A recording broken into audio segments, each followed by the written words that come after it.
Ari Lewis Show. Welcome, everybody, to another episode of the Ari Lewis Show on Israel Sports News Radio. Thank you for joining us. At any time, you can email the program, arilewisshow@hotmail.com, or you can email the station, Israel Sports News Radio @gmail.com.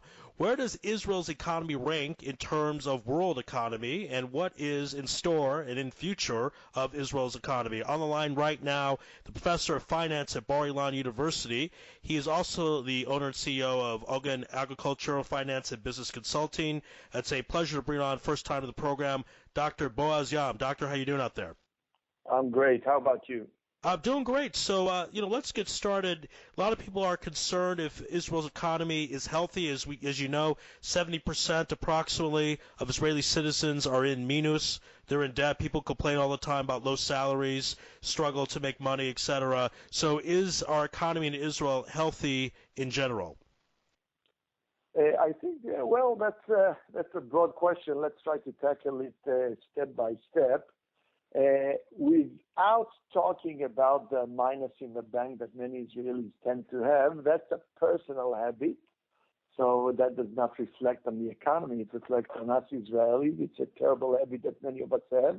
That's true, regardless of how much we make. I remember I spent a few years in the United States. It's one of the things that was a big surprise that actually in America you cannot have that habit on a regular basis. But not talking about that and actually thinking about the economy, I think actually Israel is quite impressive in terms of its growth and in terms of its economic stability, especially when we look at the world not only around us, but in general. If you look at growth, for example, the Israeli economy has grown in 2015. It is estimated about 2.5%, and the central bank estimates call for about 3% in 2016. Inflation is low, close to zero, pretty much zero. It's been like that for a number of years, and unemployment rates are quite low. So overall, as a general statement, I am actually an optimist, or at least a relative optimist.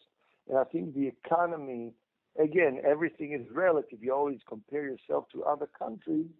I think Israel is in a fairly strong position. Of course, we can say more as we continue our conversation regarding who is stronger, who is weaker. But I would like to begin with an optimistic statement. And obviously a big part of the economy is the interest rate of a central bank in any country. Tell us about the central bank's setting of the interest rate and how that's supposed to steer the economy. Well, as we all know, interest rates worldwide are now hovering around zero and have been for a while. If you look 10 years back, I think if we had this conversation every February, I would give the same statement, which is interest rates are at a historically low rate, and I would be correct every year, and this year is no different. What some of the economies have already done, and at least Citibank thinks Israel will do as well, is actually approach negative interest rates, which is a new concept, fairly new. It never happened in Israel, rarely happens in other countries. Just to understand, negative interest by the central bank means that the banks that loan us money actually store their money with the central bank. Negative interest means they will pay money to give the central bank money. Why is that happening? Because economies in all of the Western world are trying to spur growth at any way they can. And as strong as the growth has been relatively, we want more. And in other countries, there's no growth. So the thinking is, if you practically give zero interest or even negative, then people will not deposit their money in the bank. They will do it otherwise. Of course, not necessarily all of that is going to translate to us directly. it's going to be very difficult for a bank. I'm talking now as a consumer to tell me, well, Dr. Yam, please give us 100 shekels so that next year you will receive 99 shekels back. What's going to happen is probably they're going to give zero interest and charge commissions that will make it negative. But the idea is that neither you nor myself, nor companies, nor corporations that want to invest will actually park their money in the bank, but rather they will look for investments within the economy. Hand in hand with that, we must understand that situations like that increase the overall riskiness in the market. I'm an actuary, as you said in the introduction, and I do a lot of pension work, and I look at general long-term investments. And when you look at longer-term investments in the market, there is competition for returns. The management bodies, the pension funds and investment houses, insurance companies, banks, private investors, private money, everybody's looking for return. When there's nothing safe, you take higher risks. When you compete for people's money, all of us, even if we understand finance and even if we don't, all of us are looking mostly for return. We can hardly grasp what risk means, and if someone shows slightly higher returns, we just run after that, usually without thinking too much.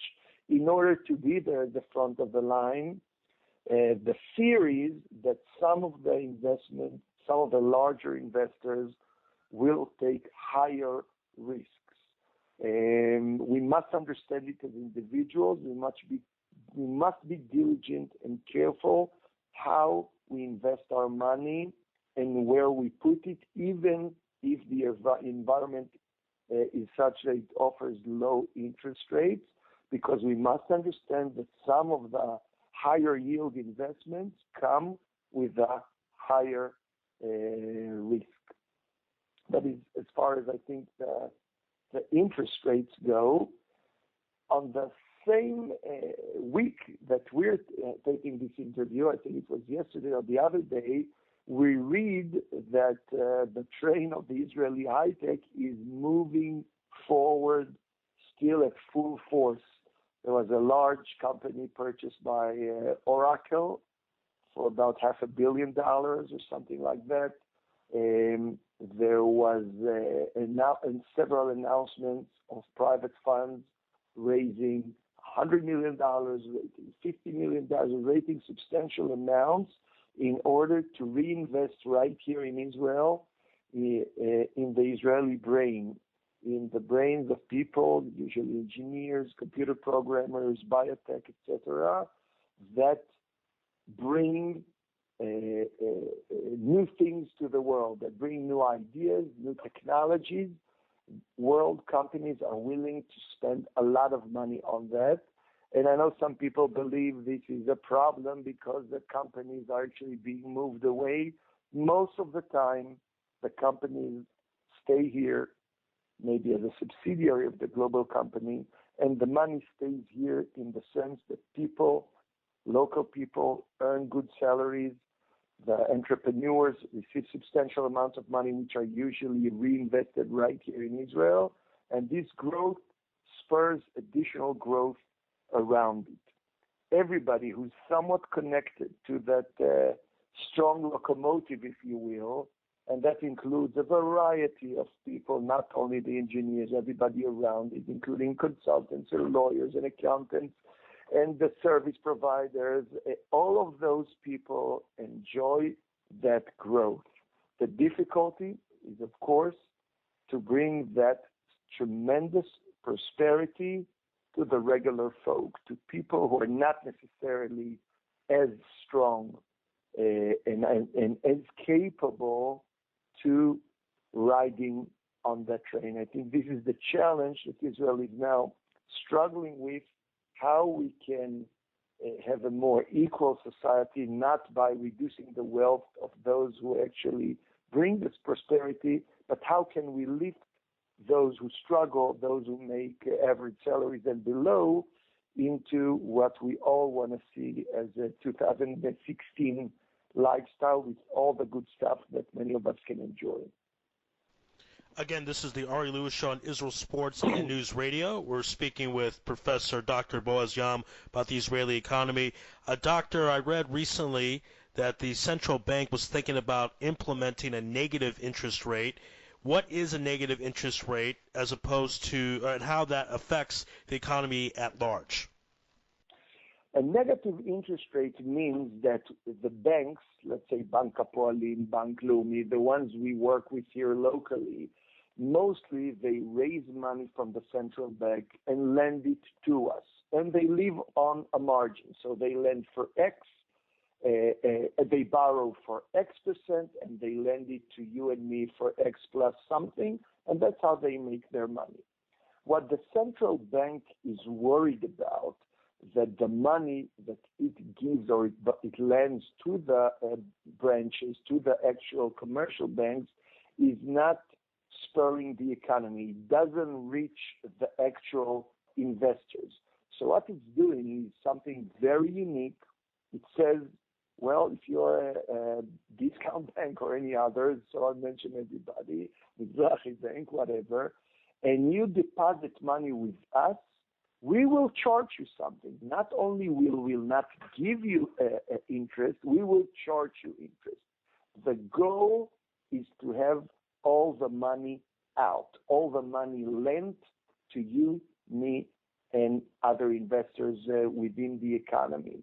This is quite unique. It's not very common. Japan has that right now. Word is that in Europe they're going to follow suit. Citibank is projecting that Israel is going to do it sometime in the second quarter of this year. Word is about a negative 0.1%. And the idea is what we call monetary policy. We want to lower interest rates to zero, even below, such that people will have nothing to do with their money but two things, either consume or invest. If we consume, if I'm sitting right here at my office at the Israeli Center and I have an extra 100 shekels and I realize that I cannot go down to the local branch and deposit it and receive anything because the bank is not going to give me anything, I might go down to one of the stores and buy a nice shirt. That is spurring the economy, spending money and let other people enjoy. Alternative B is that since I've accumulated some money and I wanted to maybe save it, and I have no return on my saving as a result of zero rates or even negative rates, again, I will either invest in a new endeavor or buy something or spend the money otherwise. In any event, the main goal is to spend all that money. That comes at the same time, and we must remember that the real estate costs in Israel are at an all-time high and keep rising. It was published earlier in the week that the real estate prices went up about 8% last year again, and all the plans of the Ministry of Finance and others to slow that, all those plans are failing. Again, if you give negative rates and people have free money, one of the major things that people like to invest in is real estate. They will buy another apartment, another piece of property, and that continues to bring real estate prices up. So while the step is understood in the economic literature, I think we're reaching a point where pretty much this was exhausted. We are at zero, close to zero, just below zero. We've used that route, and other measures should also be used in order to at least lower the real estate rates and to give people opportunities to make money as a result of work and not so much of financial speculation. All right, let's talk about, because a lot of listeners are curious how a negative interest rate affects them. How does it affect the regular people, most of the people listening to this program? What will happen is that, there's a good side and a bad side. Let's just say that. Let's assume you owe money. in a funny, curious way, if you owe money, if you have an overdraft in the bank, if you have debt, very, very low interest is good for you because you end up consuming money from the bank for a very, very low interest. So some of us who are there can responsibly enjoy that. For those who have some free money, negative interest means it will make no sense to keep the money in the bank.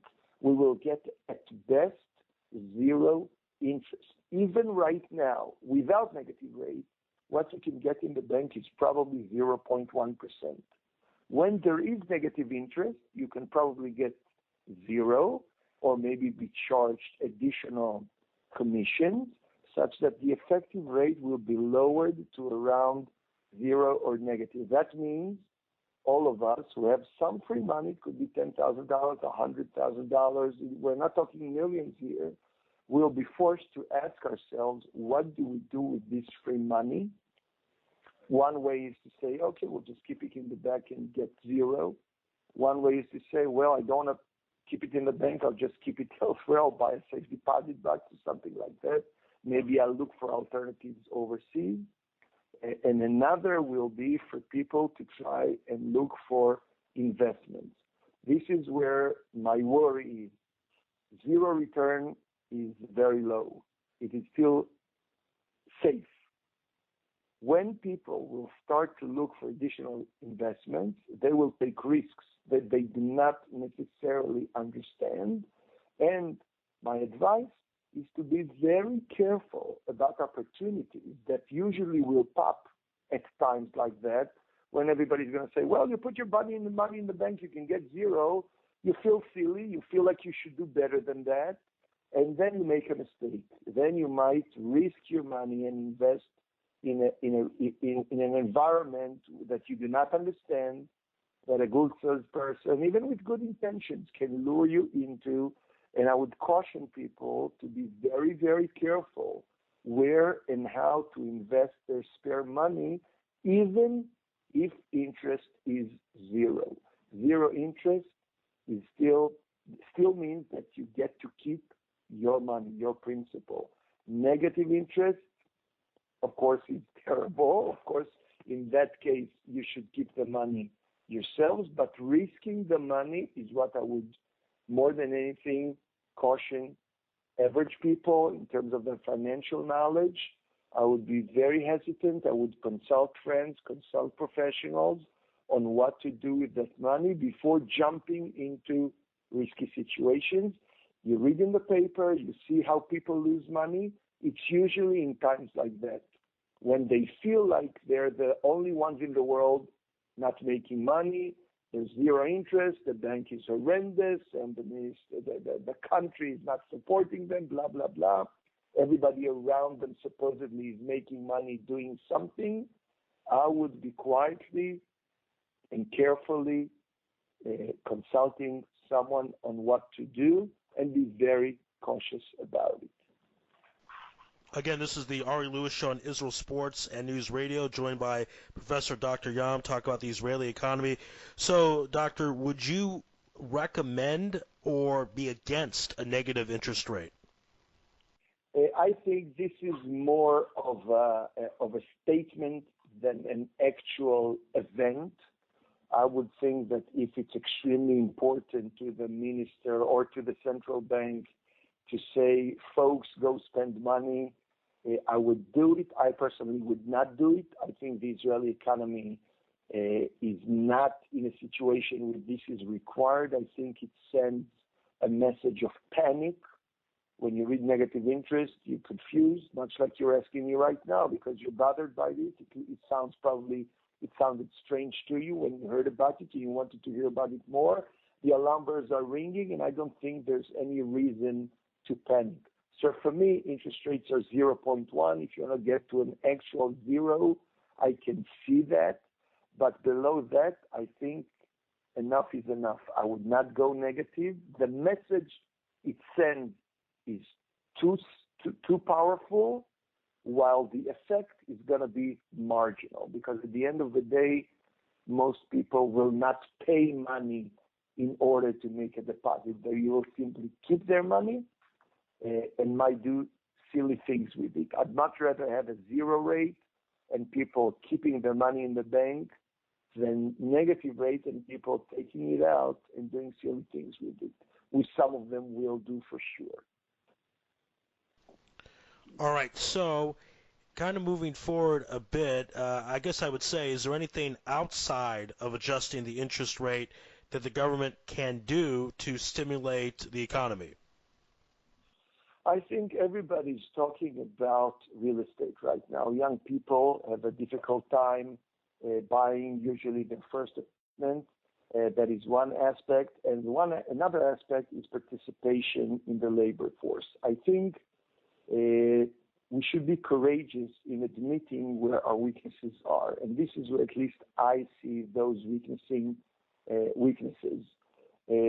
We have segments in the population where participation rates in the economy, or at least in the real economy, are very low. And so these segments either work without declaring about it, or do not work and rely on transfer payments. Transfer payments have their place, but in order to spur the economy, we must find ways, and there are some ideas around that. We must, I always say, bring a carrot. Do not punish, but simply put the carrot in the right place.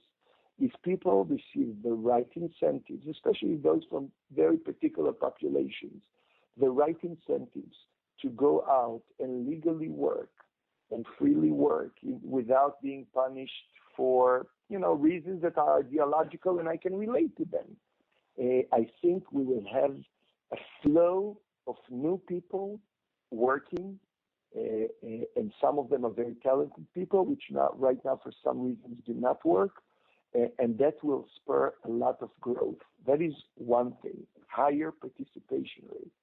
The other thing has to do with the real estate market. I've seen many, many plans.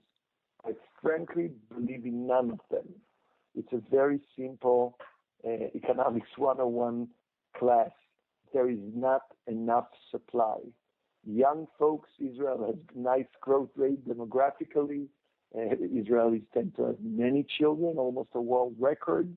And these young people need a place to live. This is just the way of the world. You need to provide the supply. For historical reasons, Israel used to keep the land very close to the chest and not release it for free building. All those plans that we see right now, where you have a lottery on 600 units and somebody is lucky enough to buy for a low price and another one is not, it just doesn't make any sense to me. You should come up and say, look, over the next few years, I'm releasing land for so many units per year, such that over 5 or 7 years, we will have more, 100,000 units or whatever the number is. That does a few things. A, it encourages young people to stick around, to work hard and see a horizon. And B, it by itself provides a lot of opportunities for work, for entrepreneurship, for contractors, especially if you employ the local people with everything around it. So again, a stronger, more coherent real estate plan and incentives for encouragement of work, of participation in the workforce. Every time we've seen higher participation rate, we have seen stronger and stronger growth. And I think when we look in the past 5 years, we're in a good place around these areas. We see more of the ultra-Orthodox population participating in the workforce. We see a lot of women in that segment that are now working. And another segment we see in the Arab population, we also see stronger participation rates.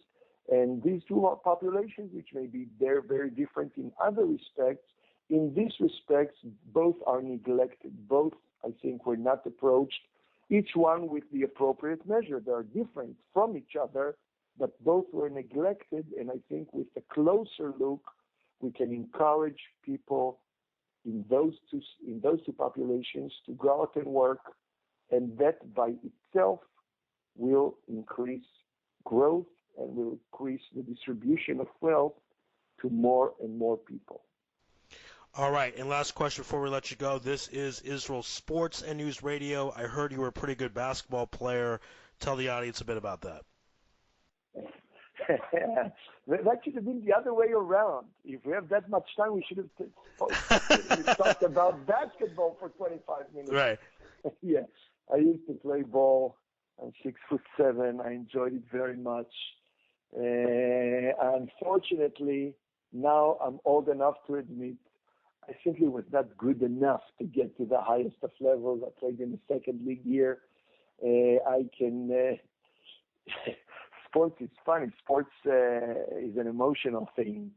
I can talk about games that I participated in 30 years ago and what a move was, much more than I can about many of the exams that I took over the years.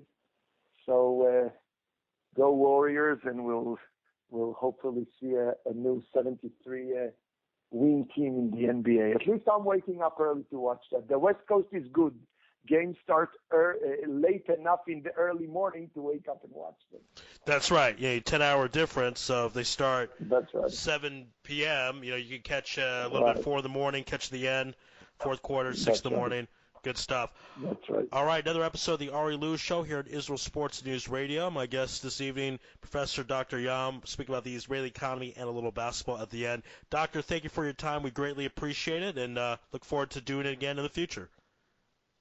Surely. Thank you very much. Thank you. Be well.